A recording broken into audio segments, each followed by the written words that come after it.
And we're live. So I am going to set up a couple systems here as we get rolling. First things first, of course, the audio check.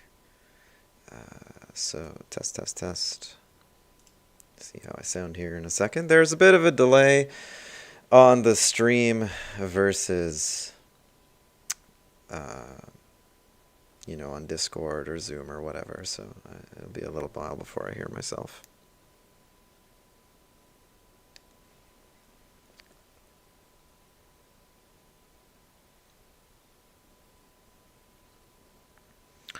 All right, sounds good to me. So if you haven't already, please hit that quality slider and set it to 1440p. Now I'm going to get my camera running here as well. So you might experience some flickering.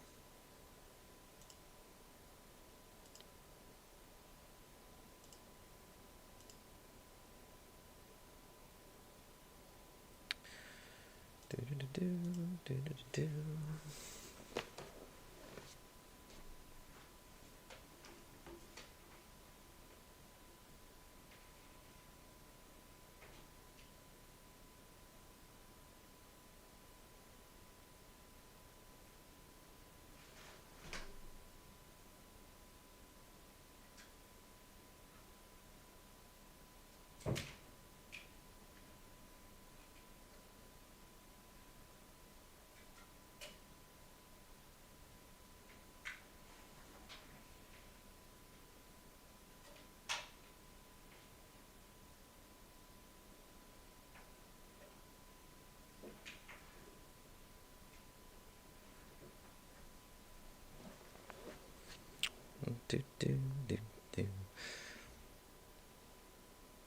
Yeah, if your volume is too soft or too loud, please let me know. I can always crank the gain up and down, but I'm still working on getting my camera feed here. There we go. There's my face.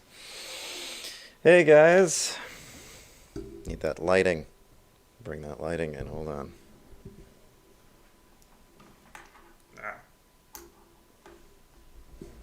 Okay. Not my most professional intro, but that's okay.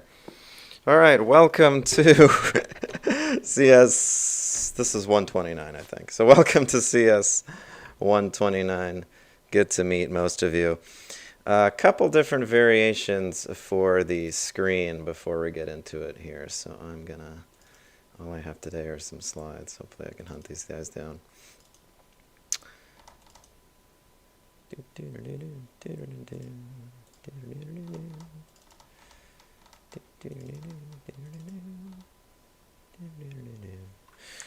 Okay, so you have a couple options on how you would like the screen for this semester. Actually, I'm going to go ahead and open the programming environment too, so you can see what this would look like when we actually get into that business. So I am going to take a poll on Discord after I show you both options here. So make sure that you're in Discord in order to respond to that poll.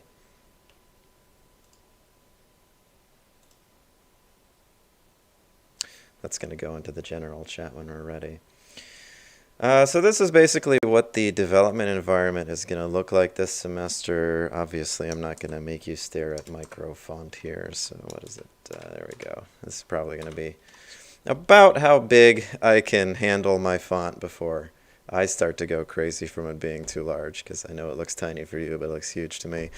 And remember, again, if you haven't already, click that gear and set that quality slider to 1440p, please, because otherwise this is going to be very grainy. If your internet can't handle 1440p, you can step down. Let me know if everything is still readable in 1080p. The text should be barely readable in 1080p. It might be a struggle for you, honestly, if your internet is down to that level. I definitely don't encourage going below 1080p.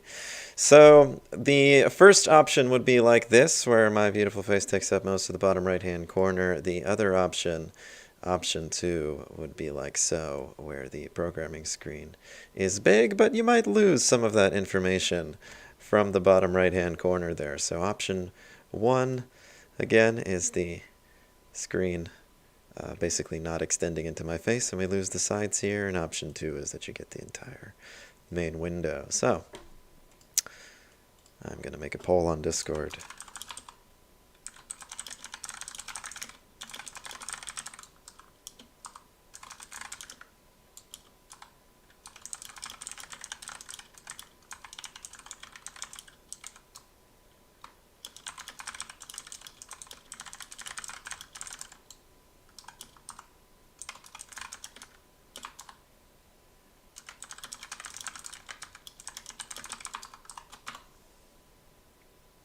See if my poll bot's broken. Okay.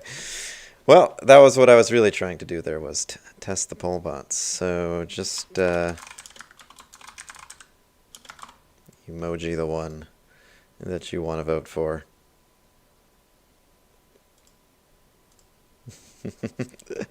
All right.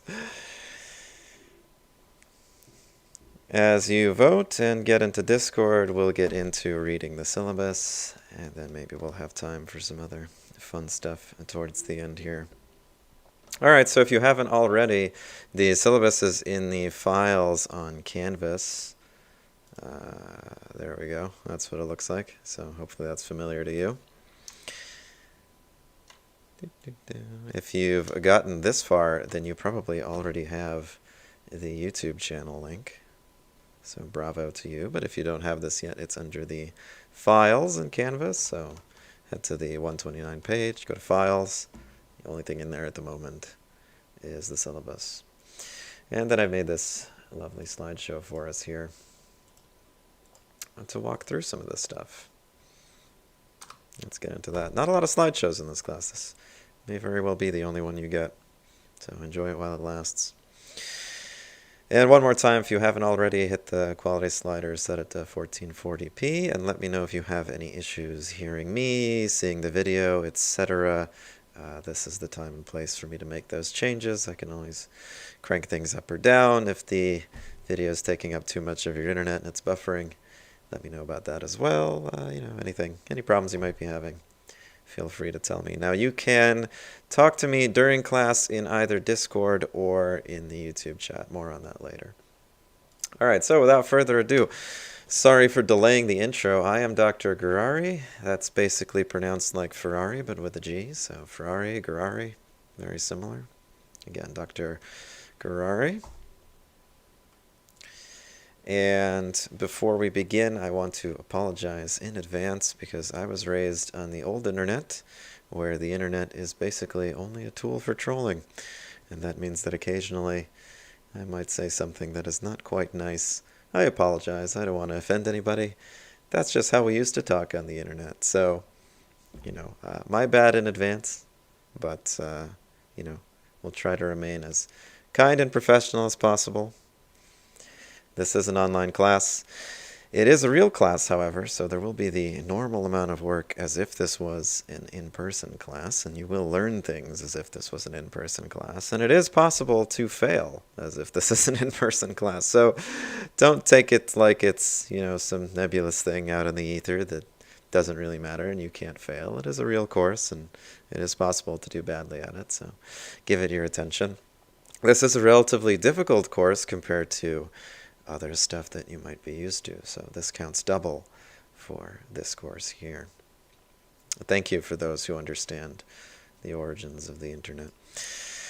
Obviously, this class is going to be delivered by YouTube Live for the lecture component. You should subscribe to the channel that's at the top of the syllabus to get the notification. So like every YouTuber says, subscribe and hit the bell. It looks like most people preferred the first option for the display. So I'm going to reconfigure my window appropriately. Lovely. Okay, so I will post these streams to Discord when they start. I'm going to keep on doing that. I've posted it to Canvas today, which is probably how some of you got here, but I'm not going to post it to Canvas indefinitely. So if you are getting them through Canvas, you need to get into Discord and or subscribe to the channel so you can get those links, because I'm only going to post the streams when they go up to Canvas for the next couple days here while everybody gets used to it.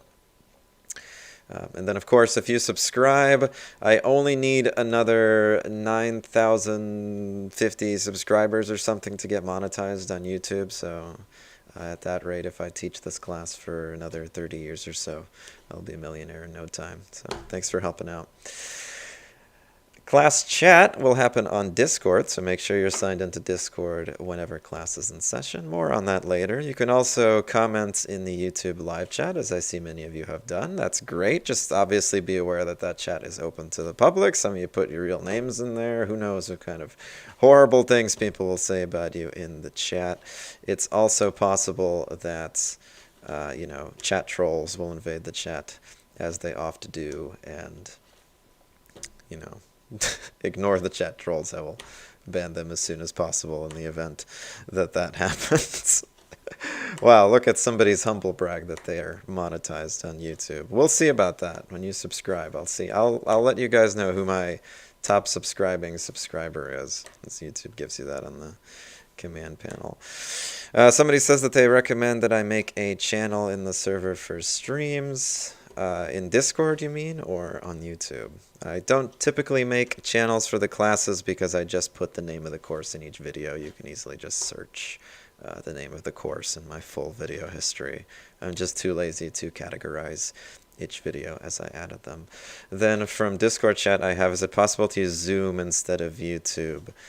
Basically, I asked people last semester what they preferred, and this was the generally preferred platform. I can put up another survey if anybody is interested in that. I will do that on Canvas later, maybe, if there's still some interest. So assignments are delivered through Canvas, however, so they're not delivered through YouTube or Discord, so you're not going to know that an assignment has been posted if you're only watching those two things. So make sure that you keep track of your Canvas due dates and everything. Watch those due dates there. So those are the finals, regardless of what I actually say in class. I'm going to follow the due dates that are on Canvas, so pay attention to those, and be aware that you're going to have an assignment about every week, so there really shouldn't be any surprises there. So contact me. There's my email. Gurary, jcu.edu. I will typically answer you within the same day if you email me. Email is usually my preferred method of contact. I'm going to be available there outside of office hours. I have a young child, so I keep some very odd hours. You never know when I'm going to answer you at 4 in the morning, because that's when I happen to be awake. So feel free to email me whenever, because I sleep whenever I can. And if you send me your code or your writing or whatever it has to be, if you just send me a snippet of what you're having trouble with, or just send me the whole thing and point me to where you're having the problem, then I'll actually look at the whole thing, and I can respond to you back with snippets that you can actually read, or tell you what line you have the problem on, more specific advice like that. Whereas if you just come to me and say, my code doesn't work and it gives me this error, it's really not a ton I can do for you there. I'm not psychic. And then, of course, you can DM me on Discord. I'm El Professor on there. I'm going to respond to you usually within minutes if it's during the business day, unless I'm in class. But I'm generally only signed in there on weekdays. I don't carry that crap around with me on mobile, so my responses are probably going to be delayed until the next workday if you DM me on Discord. So if it's outside normal hours, better to send me an email. The advantage to sending me a question on Discord is if I like your question and it's suitably anonymous, I can also answer it for the whole class. Sometimes I'll do that for email too, like if you're confused about a way that an assignment written or is something like that. You can ask it even in the public Discord channels, and then I'll answer it there publicly so everybody can benefit from it. If you're confused, you're probably not the only one. Not all the assignments are as specific as they can be, otherwise they'd be like 4 pages long and no one would read them. So office hours in quotes here. I've got a lot of office hours, and they occur at very different times of day here, so pay attention. We got Monday, Wednesday, 3 to 3:30, Tuesday, Thursday, 1 to 2, and then any weekday but Friday, 4:45 to 5:45. So I tried to give you a nice mix of afternoon and evening. In the past, they used to have morning office hours occasionally, and I don't think anybody ever came to those, so we're going to continue with that trend of afternoon and evening. If you want to meet with me in the morning, just send me a request, and I'll probably be available. Now, how to get to my office hours. This is a little bit interesting. So you got to go to the Discord. You're going to go to the office hours text chat, and you are going to post something, literally anything, like I've just done in the office hours chat there. After you've made a post like that, I know that you need help, and then I'll DM you in the order that I see those posts come up. If you DM me during the office hours and I don't reply, I'm probably working with somebody else, but I'll try to let you know that and won't just ignore you. And of course, I won't be in my physical office on campus at all this semester, so pog, thank you. Looks like people are getting it. Yeah, and don't just put messages in the office hours chat unless you do need help, because otherwise I'll call you, and if you don't want that. Okay. There's also an office hours waiting room voice chat where you can hang out and speak to each other while you're waiting for me. It's possible that you can answer each other's questions. Okay, so more about Discord. You should be on Discord during class time. We're going to use it for all of our chat functions this semester.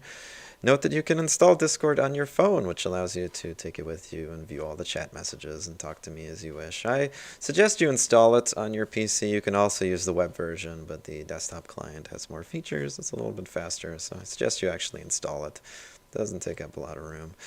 This class, it's not as important to have a good headset because we're not going to be communicating with one another too much, but yeah, as all of you know, it's pretty important to have a good headset. Definitely recommend a pair of headphones for this course.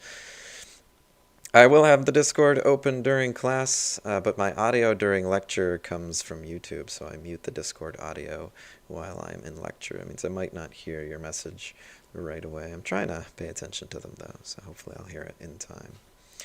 You can ask questions of your peers on Discord, things like, is the homework due? Is there an exam tomorrow? Ask those in real time. Your peers, since there's like 30 of you, will answer you much faster than I can in most instances.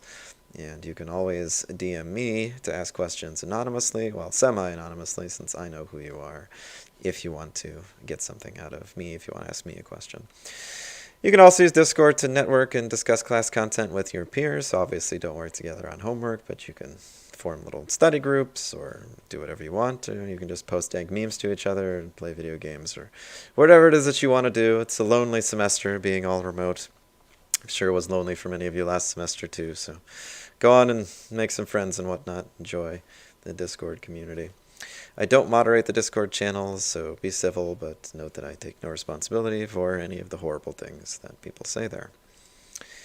And some general class rules, since we're relying on a chat client. I think everybody knows these from being on the internet in general, but in case you haven't heard, don't spam chat. Use push to talk if you have background noise. Nobody wants to hear your barking dogs and screaming babies. And feel free to have side conversations in Discord during lecture. So if you want, you can join one of the Discord talk channels or just make your own private message and talk during lecture. I certainly don't mind. Someone asked, can we say anything in the Discord in terms of verbally? You can speak, but again, I don't have that audio on during the lecture, so I'm only watching those chat messages for the most part. If I can come up with a good way to take audio comments as well, I will do so, but short of having 25 people join the audio chat and dealing with everyone having to mute themselves, I can't come up with a way, and it's just more annoying than it's worth, unfortunately. So obviously, if you need to leave, just go. You don't have to DM me and say you need to leave lecture early or whatnot. That's not necessary. Someone said that I have 7 likes already. Thank you so much. I'm well on my way to quitting professorship for my professional YouTube career. Thanks to the generosity of your likes, guys. If you do need to leave, just do so silently. Again, email me if you want to know what you missed, but of course you can always just rewatch the lecture later. It is on video recording. And missing exams will require some kind of advanced notice or documentation of your emergency, so please try not to miss exams. This is an intermediate programming course, and it's going to teach you the basics of object-oriented programming. We're going to learn about objects, classes, inheritance, and more. We're going to learn the solid principles and other guidelines to apply those object-oriented principles that you learn properly. We're going to learn some common pitfalls of object-oriented programming and how to avoid them. And we're going to build up our general Java skills, because this should be your second semester working with Java. You've still got a long way to go on the basic Java skills as well, and we're going to spend quite a bit of time building those up too. But primarily, this course is going to teach you about objects, which doesn't mean much to you now, but it will within a week or so. The learning outcomes, you can read those in the syllabus at your leisure. There's a nice little bulleted list of all the things that you're going to learn, and none of that means anything to you at the moment, so I'm not going to read it to you again. Likewise for the CS program goals, which you can find on our department's webpage. I have the references to which goals we're going through there on the syllabus. Now for your software, you're going to need to install either Eclipse or IntelliJ. Both of these require a moderately good computer. You don't need to have anything amazing, but you should have at least 4 gigs of RAM. It should have been purchased at least within the last 10 years or so. Macs are fine for the most part, although they can be a little bit slow at times, not exactly optimized, but it's fine.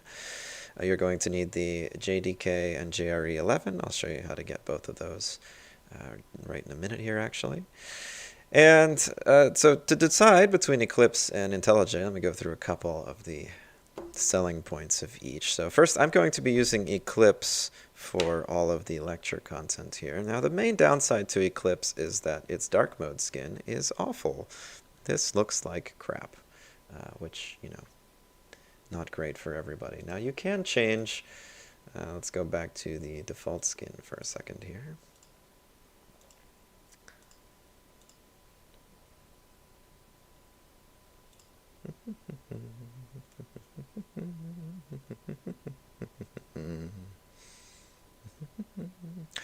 This is Eclipse's default skin, and it's quite nice for the most part, or at least most people don't hate it. It's well, it does the job anyway, but it's very bright, and a lot of people, especially young people, prefer dark skins today, and Eclipse's dark mode is just awful. As you've seen one example of it, the built-in Eclipse dark modes are even worse. That's a custom one that I've made to make it a little more tolerable to me. So that's the main downside to Eclipse.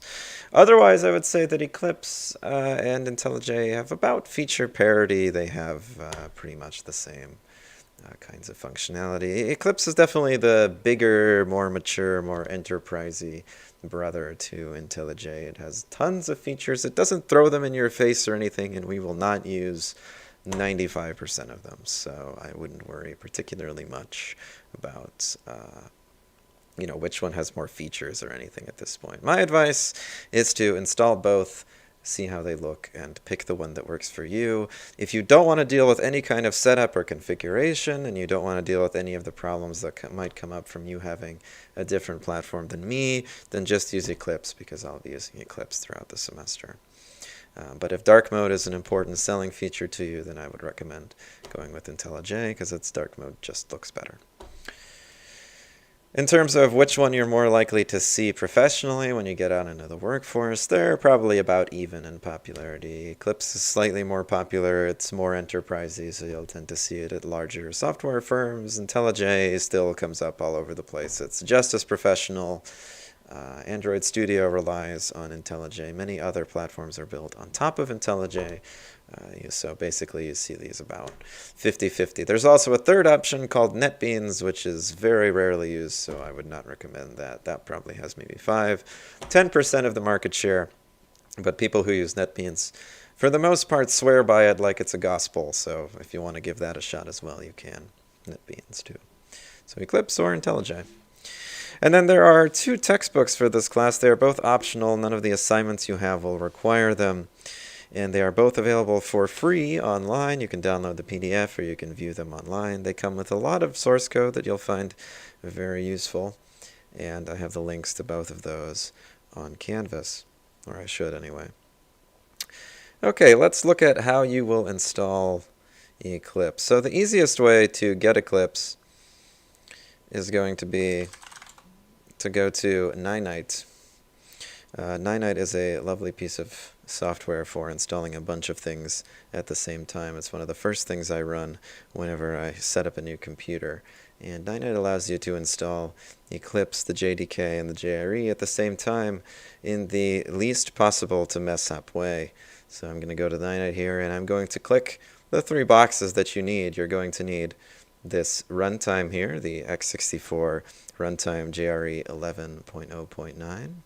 So that's the last one in the Java runtimes. And then you're going to need the JDK under Developer Tools. Again, you're going to want the 11 version, not the 8s. So 8 is reaching its end of life pretty soon here. So I've decided we're going to move on to 11 here. So again, the 11 option under Developer Tools, and then Eclipse as well under Developer Tools. And then you're going to click Get Your Ninite and follow the instructions, and it'll install Eclipse and do all the wonderful things that need to be done as part of that process. Now, I recommend that when it asks you where to install it, if you get a choice, that you put it in its own folder in the C drive. I find that to be the easiest way to do it, if that's an option for you. If not, wherever the default location is fine. But for your workspace, which is where all of your projects will be saved, and it'll ask you to pick one of those when you first launch the application, again, I recommend putting that on your C drive, because if there are any spaces in your directory name, as there are in many of your user profiles, so for example, if you use first name, last name for your Windows machine, that can create problems sometimes, and I just don't want to deal with those problems, and I'm sure neither do you. So go ahead and just make your workspace in the C drive somewhere with no spaces, plain and simple, and then you probably won't run into any issues. Again, 3 boxes to check: the Java 11 runtime under runtimes, the Java 11 development kit under Developer Tools, and Eclipse under Developer Tools. And I'm going to put the link in Discord there. That's ninite.com. Okay. Any questions on this whole process? You can go through this process while I'm talking about the rest of the slides here. That'll get you set up with Eclipse. Okay. Well, we'll leave this in case we need it again. All right, and again, those 2 textbooks, links available on Canvas. Now, we also have a computer science virtual machine that you can use for your development purposes, particularly if your computer is really slow and doesn't launch Eclipse very well. Again, Eclipse will run on basically anything. It will run on ancient hardware. It will run on 2 gigs of RAM. You can even run Eclipse off of a USB drive and take it around with you and put your workspace on the USB drive. Some people do that, but it's not going to run fast in any of those circumstances, and if your computer is really, really slow, you might want to consider using the CSVM. But the CSVM is also really, really slow, so it might be a race to the bottom for you. I barely use the CSVM, so I can't really help you with any questions you might have there. If it's not working for some reason, contact ITS, please. Let me know if it's not working, but I'll probably just redirect you to them anyway. And you can access that VM at digitalworkspace.jcu.edu. So you'll probably be familiar with your regular VM environment. If the CSVM was properly set up for your account, you're going to see an extra option there in addition to your regular VM, and it'll be called CSVM or something similar. So if you don't see that option, then it has not been properly set up for you. But again, very slow, very hard to work with. Not necessarily my recommendations. If you can get Eclipse running on your computer, I strongly recommend that you do so. All right, up to the grading part. So first, homework, which is going to be most of your grade. Pay attention to those due dates on Canvas again. Typically, assignments are going to be due at midnight the week after they're assigned. There is a late penalty of 10% per calendar day, but if you can't finish for any reason at all, just email me in advance, and I will grant you an extension without asking any questions. You don't have to tell me why you want an extension. I don't particularly care, and I usually don't want to know. There are all kinds of different reasons why you might not finish an assignment on time. Life is very complicated, so just let me know in advance, and I'll be glad to give you more time. However, I can only give you until we review the solution, which is typically going to be in the class period in the following week. So make sure that you finish all of your assignments within that hard deadline. When I give you an extension, I will let you know when is the last time you can turn it in there. So make sure that you finish your work before we go over it. After that, obviously, it's worth 0 credit. Homework submissions are going to be accepted only through Canvas. I have a slightly different way of taking submissions than some other folks in this department. So if you've had a class in Java before, it's probably going to be a little bit new to you, but it's not so complicated. You'll figure it out right away. You're going to submit a zip of your SRC folder. That's going to contain all your Java source files. So in Eclipse, you will right-click on the project in the Project Explorer window, go to Show In, System Explorer, and then once you're in the System Explorer, you're going to right-click the SRC folder, zip it, and upload that to Canvas. I've got a little picture guide here. I'm going to upload these slides to Canvas so you can always reference them if you forget how to do this.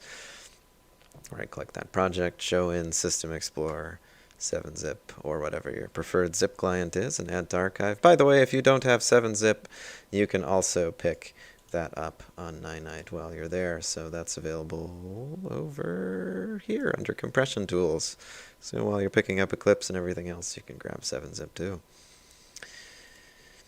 And let me show you how it's done in Eclipse before we move on. So let's say I wanted to turn in this assignment here. I called it HelloFX. So I've got my SRC folder right there that I want to turn in. I'm going to right-click on it. I'm going to go to Show In, and then I'm going to go to System Explorer. It popped up in my System Explorer on my other screen, so I'm going to show you guys that. And then here I've got all the different files in my File Explorer. I'm going to right-click on Source. I'm going to add it to a zip archive, and then I'm going to submit that. And it's as simple as that. Any questions about that process? Let me know now or anytime you have problems with it. And again, you can always go back and reference these slides. So how does the homework grading work? Well, the majority of your grade is going to be based on whether it works and does what it was supposed to do. That's going to be 75% of your grade at any point. And then whether your code is efficient and demonstrates good design choices, especially good object-oriented design choices, is going to be another 20% of your grade. I'm also going to mandate that you document your code and that your documentation is easy to understand and that your code is easy to read and understand. That's going to be 5% of your grade. You can earn a 5% bonus for documenting your code well on every assignment, so practice good documentation and you'll do better in this class overall. And almost every assignment has extra credit opportunities. Just check out the assignment description. A lot of people achieve a final homework grade well over 100% by doing all the extra credit.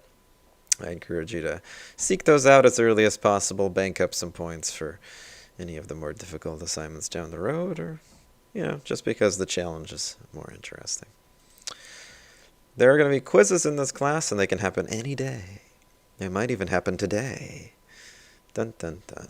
The quizzes will operate through Canvas, and the quiz scores cannot reduce your final grade. So if you have an 80%, let's say, on the quizzes and a 90% in the class overall, I'm going to give you a 90%.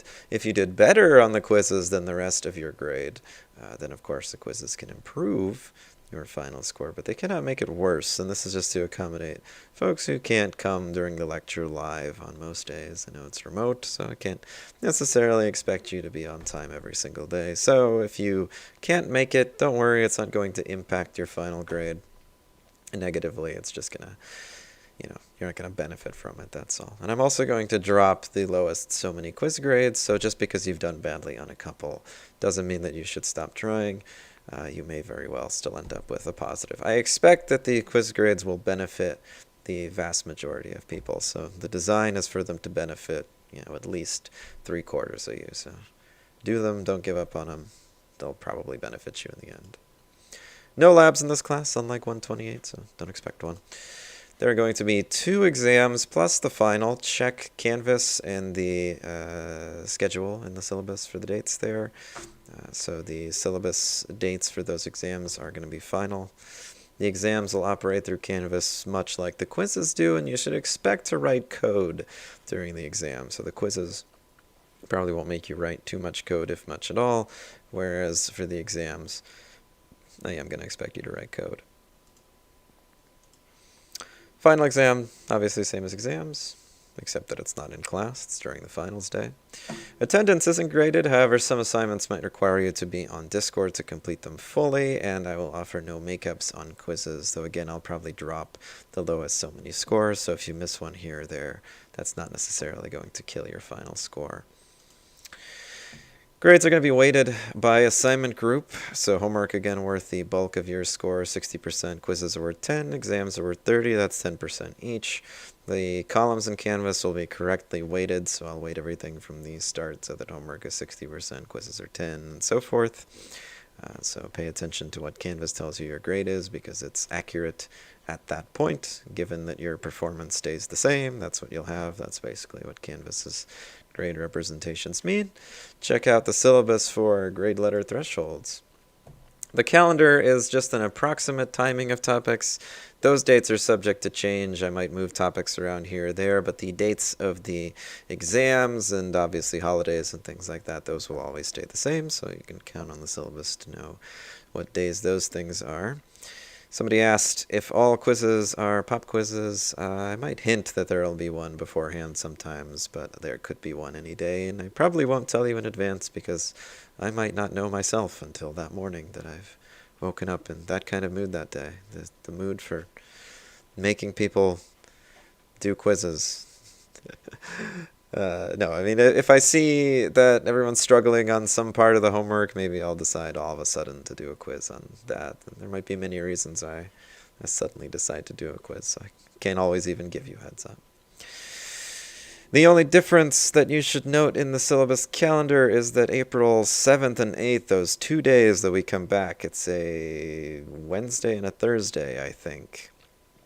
Since this class is Tuesday, Thursday, that would be coming back for 1 day, which I don't think is very productive. So we're just going to have an independent study day.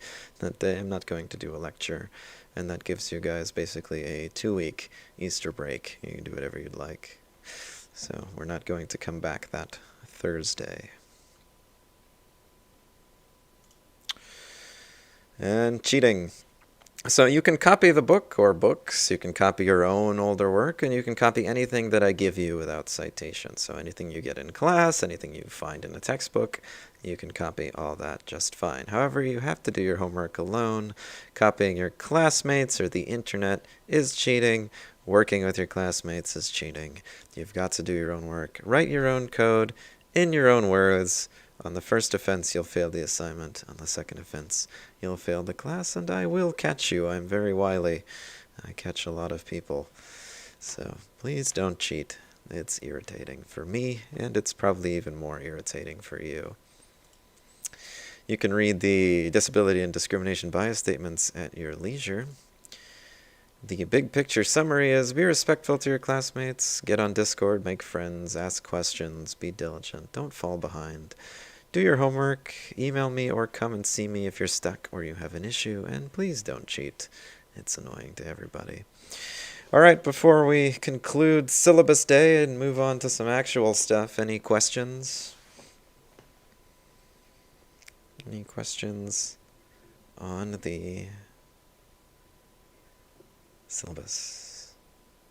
Someone said just don't cheat in any classes. Maybe. Maybe there's a class on cheating. Who knows? I don't know what they offer here. Alright, my bot to take Discord polls is still broken, but I'm going to make a poll for whether or not you, as viewers, prefer the light mode version of Eclipse or the dark mode for your viewing pleasure. So I'm going to show you both here. Obviously, this is the light mode, bright mode, whatever you want to call it. And then I'm going to switch to my custom dark mode. Okay, is it that one? That one.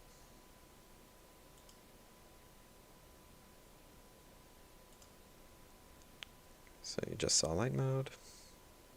Dun, dun, dun, dun, dun, dun. Now I have by no means a slow computer, and you can see how long it takes me to launch Eclipse. It can take easily minutes to launch Eclipse on slower computers.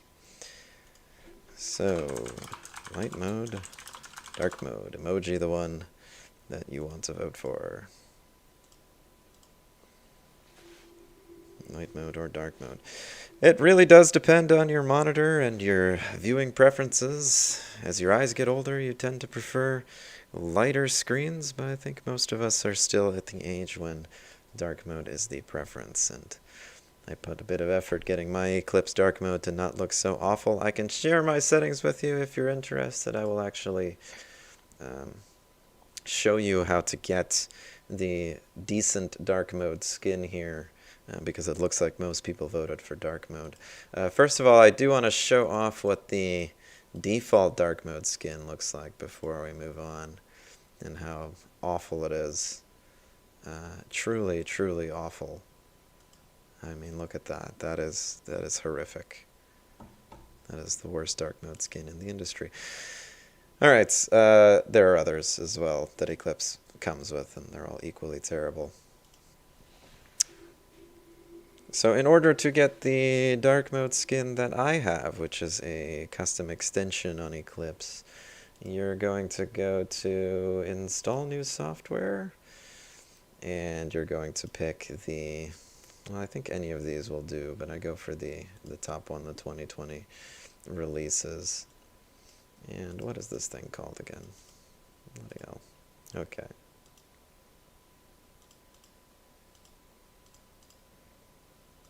It's called the dev style. So we go to help, install new software, and we're going to work with one of the different package repositories, and we're going to look for dev style. I can't find it. Oh. No. All right. One of these other packages then. Is it just dark mode?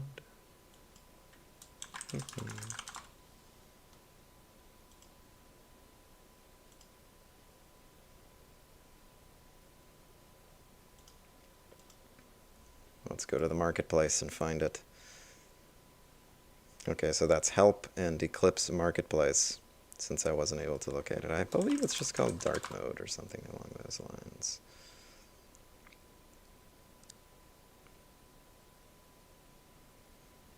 Again, everything is slow if you don't have a good computer, so be ready. Dev style, perhaps. There we go, that's it. So the theme that I'm using is this one, the Darkest Dark theme with Dev Style 2020. It's one of the more popular Eclipse plugins with 1.5 million downloads, so check out. You're going to go to Help, Eclipse Marketplace. You're going to look up Dev Style, and that's the Darkest Dark theme with Dev Style 2020 there. And once you've decided to install it, there will be a few windows where you have to mash the next button and agree to some things, but there's nothing unusual there. Just default settings are all fine.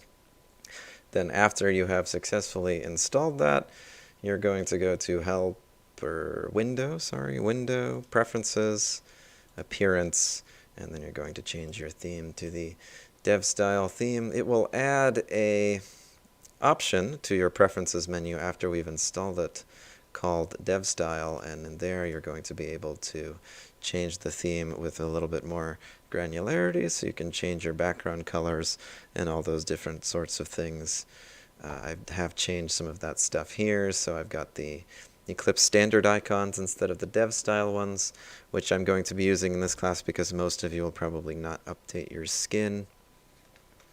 So you're going to be seeing these standard icons here. If you use the dev style theme, it comes with its own icons and it will override some of these icons at the top there. So I'm using the Eclipse standard icons, the Eclipse standard editor theme, and this will determine what color different things get highlighted in. So if you have color blindness or something like that, you can switch to a different color usage there. So there's the purple heavy one, for example, all black and white for people who are super colorblind, pastels, all these different things. I just use, again, the Eclipse Standard, which is going to be very similar to a color invert of the light version. So that should be familiar for all of you who don't want to follow along with the dark skin. And then you can change the color of your background itself. Mine is 220, 550 for the hue, saturation, and light values. But of course you can play with it to find the one that you like the most.